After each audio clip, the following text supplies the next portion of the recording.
And some breaking news, U.S. regulators have approved the sale of chicken made from animal cells. And this move paves the way for two California companies to sell lab-grown meat. The U.S. Agriculture Department gave the okay today. The cultivated meat will be grown in steel tanks using cells from a living animal, fertilized egg, or a special band of stored cells.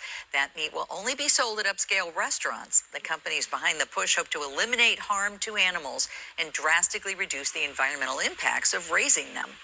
Also today, the USDA has issued approvals for two California firms to sell their products known as cultivated meat.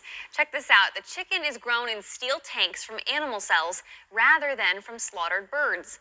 The companies say their goal is to eliminate harm to animals and drastically reduce the environmental impacts of raising them.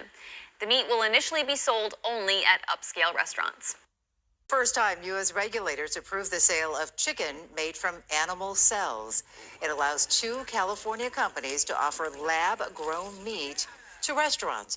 The cultivated meat is grown in steel tanks using cells that come from a living animal, a fertilized egg, or a special bank of stored cells. It feels strange, a little peculiar initially, but after a period of time, it becomes ubiquitous and boring. And that's eventually the path for cultivated meat.